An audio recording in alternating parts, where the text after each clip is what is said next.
2026ல் நம்ம ஐயா மாண்புமிகு தமிழக முதலமைச்சர் தான் திருப்பி முதலமைச்சர் 100க்கு 100 உண்மை. எனக்கும் சப்போர்ட் பண்ண உண்மையான தொண்டர்கள் இருக்காங்க. இதுக்கு மாற்று கருத்து இல்லை. 200 நிச்சயம், 200க்கு மேலே வர்றது நம்ம லட்சியம் இல்லை.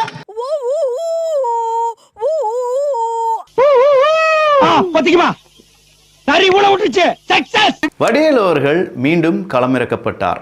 அரசியல குதிச்சிருக்கேன்டா, அரசியல குதிச்சிருக்கேன். இன்னைக்கு அதாவது உண்மையிலே என்னங்க இங்கே பார்த்தாலும் இங்கே பாருங்க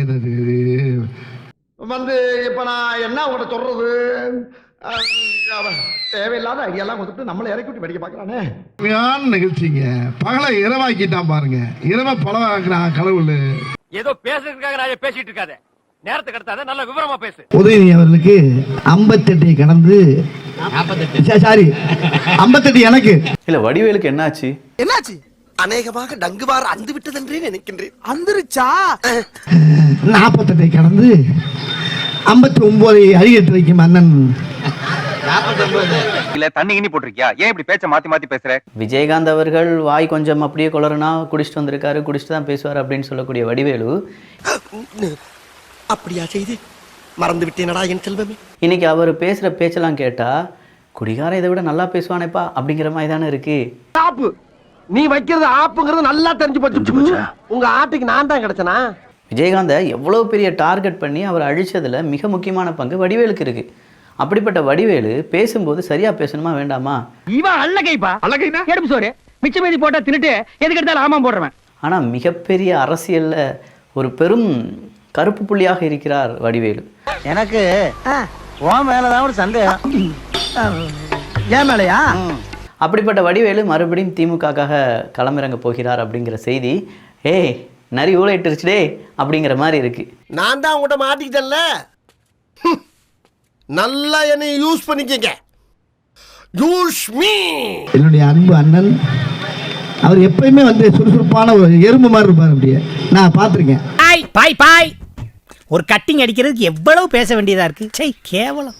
உதவி சார் அவர் திரைப்படத்தில் நடிக்கும் போதே பார்த்தீங்கன்னா அவருக்கு என்ன வேலை கொடுக்குறாங்களோ டேரக்டர் அந்த வேலையை கரெக்டாக அவர் வாங்கி அதை பொறுமையாக ரொம்ப அங்கே கட்டுப்படுவாங்க.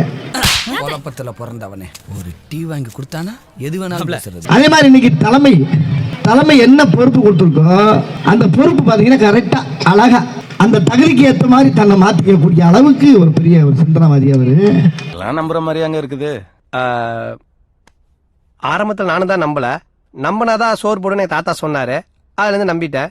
நீங்க சாப்பிடுறீங்களா? இல்ல உண்மைதான் நம்புறேன். அவர் கலைஞருடைய பேர் நல்லவா சாதாரண மனிதன் இல்லையாது. 200 பைக் வரும், அவனுங்க பேசினாதான் அந்த 200 அவனுங்களுக்கு வரும்.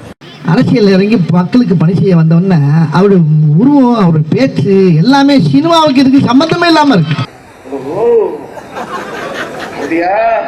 அது மாமன்னனோட முடிஞ்சு வச்சு இனிமேல் அவர் முகத்துல சினிமா மொழியை பார்க்க முடியாது.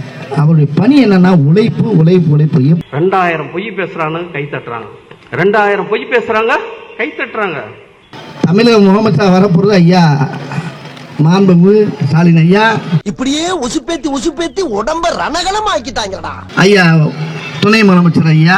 இதேதான் அது ஒன்றும் மாறாது. அவன் போற சண்டை பூரா நம்மளுக்கு சாதகமா தான் இருக்கும். இப்பொழுதும் எங்கள் கட்சியின் கோட்டை அதுல என்ன விழுந்துருச்சு இப்ப பெரிய ஓட்டை பூரா உடையுது, எல்லா பக்கமும் உடையுது, நொறுங்குது, எல்லாம் வைக்குது. இங்கே உடைக்க முடியாம அலையிறாங்க. வடிவேலை பிரச்சாரத்துக்கு கூட்டிச் செல்வது என்ற முடிவுக்கு இவர்கள் வந்துவிட்டதால் தோல்வி பயம் இவர்களுக்கு வந்துவிட்டது. வடிவேலுக்கு தேர்தல் ராசின்னு ஒன்று இருக்கு. அவர் போனால் அந்த கட்சி தோல்வியை சந்திக்கும். என் மனசுல உள்ள பாரமே குறைஞ்சிருச்சு. ஆனா இங்க யார் என்ன பேசாங்க உடனே பதில் சொல்றல, சாப்பிட்டாவே ஆப்பாரு.